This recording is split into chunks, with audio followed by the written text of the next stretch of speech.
What's up, everybody? It's your boy Baller M Dog here, and we are going to be watching 10 athletes who got caught cheating.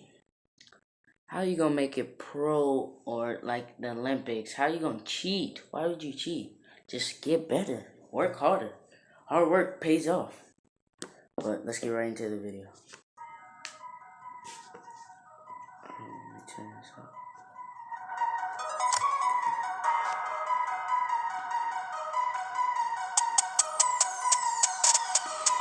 The Tour de France, the world's largest annual cycling race, which consists of athletes from all over the globe competing against each other as they race across France, is considered one of the most physically excruciating competitions one could put their body through. Many top cyclists struggle to complete it, and often some will end up in the hospital. That being said, there is one man who proved time and time again that he was the best. Not only did he compete in the races for over a decade, he won 7 of them in a row, quickly becoming the fan favorite. All while being a survivor of testicular cancer, which cost him 1 testicle.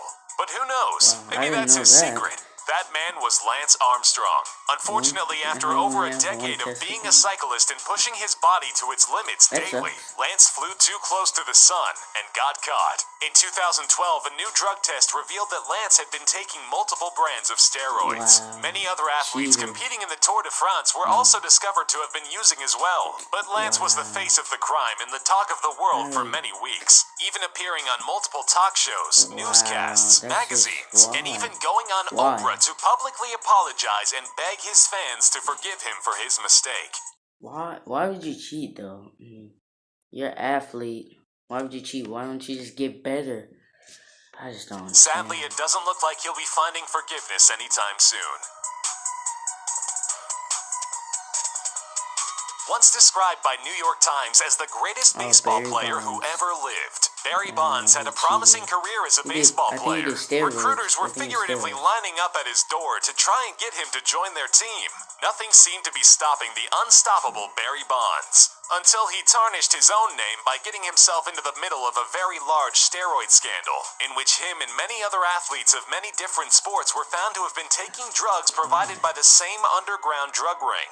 To make matters worse, Barry went on interviews where he appeared to be non-apologetic about the crimes he had committed, and looked as though he couldn't care less about the trust he had broken between his fans and him. Wow, I mean, it's one thing to lie about it. I mean, not use steroids, my bad. Use steroids and then cheat, and then he didn't even own up to it like a man and say, yeah, I did steroids.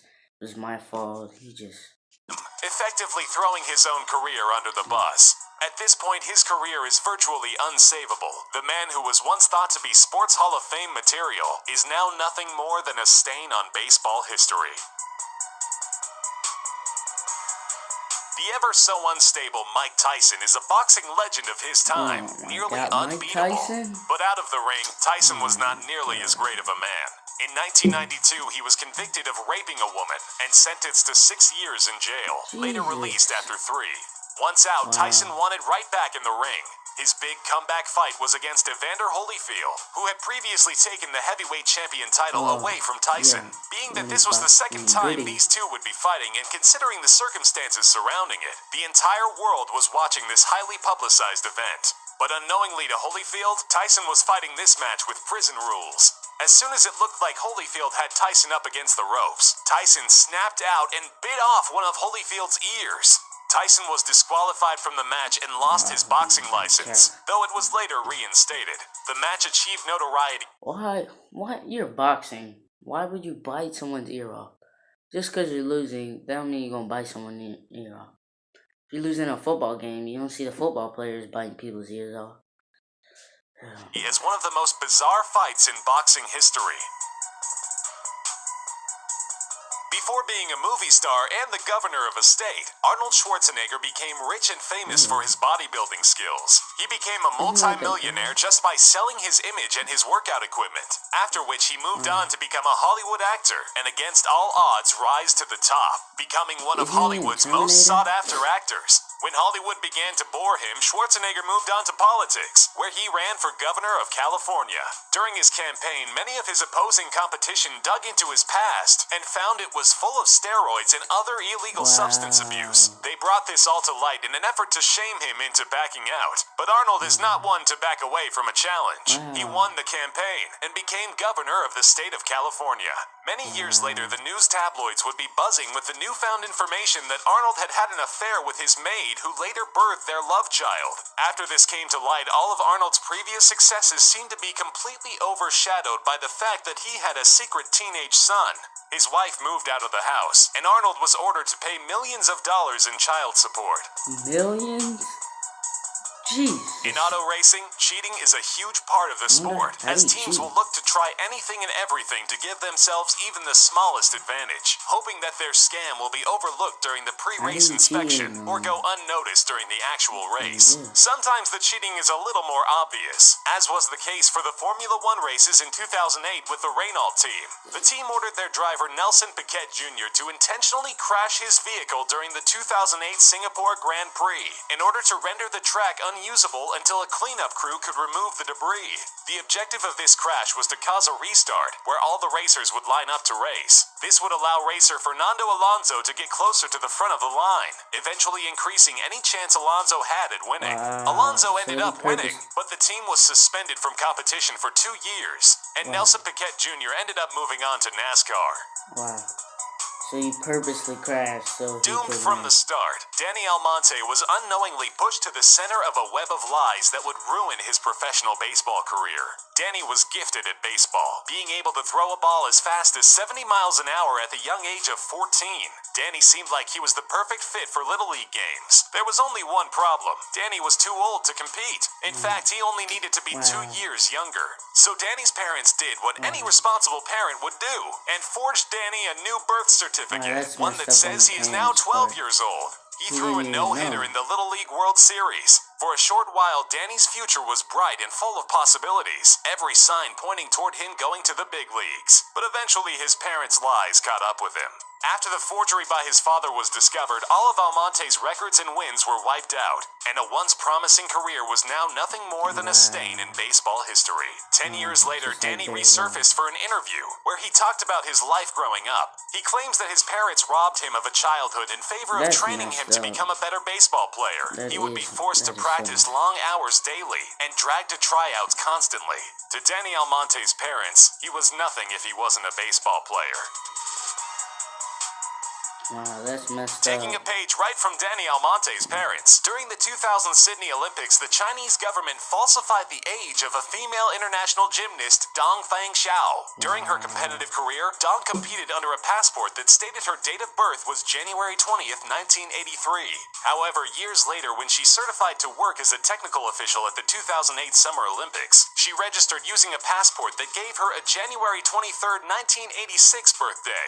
The 1986 birth date would have made her 14 at the 2000 Olympics. The International Federation of Gymnastics requires that the minimum age allowed to enter the Olympics is 16, making her 2 years too young. After an investigation, the International Federation of Gymnastics made an official ruling that Dong had been underage and would have been ineligible to compete. As a consequence, Dong's scores from both the 1999 Worlds and 2000 Olympics were nullified. The 2000 Chinese Olympic gymnastics team was stripped of its Olympics bronze medal and was stripped of their team's medals from the 1999 World Championships. In addition, after the investigation was over, the International Federation of Gymnastics billed the Chinese Gymnastics Federation for the cost of the inquiry, just to kick them when they're down.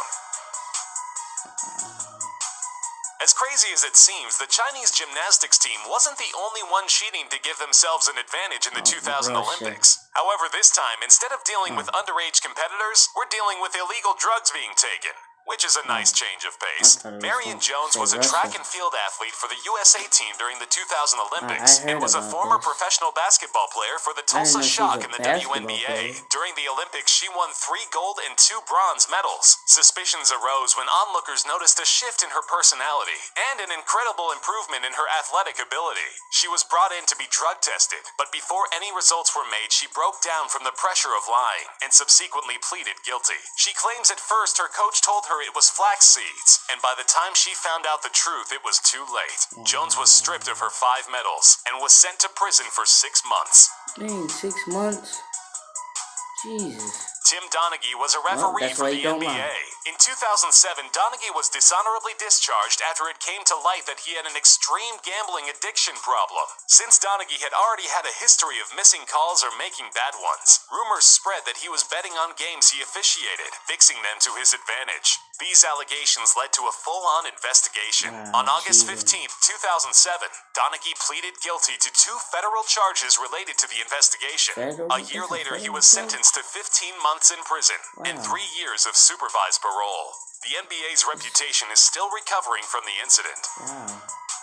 15 months in prison for the that? The 2000 Summer Paralympics in Sydney, which had already seen controversy with numerous positive drug tests, would be the venue for one of the most scandalous events in the sport's history, as well as being the inspiration for the movie The Ringer. At the 2000 Paralympic Games held in Sydney, Australia, the Spanish Paralympics basketball coach Fernando Martín Vicente recruited a team of able-bodied men to fake having a mental disability. The Spanish basketball team unsurprisingly blew away their competition, and everyone went home with gold medals hanging around their necks. However, one of the members of the victorious team, Carlos Ribagorda, was too guilt-ridden to keep up the shame. He and an undercover journalist worked together to reveal to a Spanish business magazine that most of Ribagorda's colleagues had not undergone the required medical tests to ensure that they had a disability. Once news broke, the IPC investigated these claims and found that the Spanish Paralympic Committee did not perform the required mental tests, which would have shown that none of their competitors had an IQ under 70. Which is the highest IQ allowed. In addition, Ribagorda alleged that some Spanish participants in the table tennis, track and field, and swimming events were also faking their disability, leading to the possibility that 5 or more medals could have been won fraudulently. After it was confirmed that 10 of the 12 competitors in the winning team were not disabled, Fernando Martín Vicente, president of the Spanish Federation of Sportspeople with Intellectual Disabilities, publicly apologized for the error and accepted total responsibility, resigning just before the findings were officially publicly released. 2 weeks later, the team was officially disqualified and was ordered to return the gold medals. This entire controversy is widely considered to be one of, if not the most scandalous sporting moments in all of recorded sports history. They didn't put Russia in there. Russia cheated.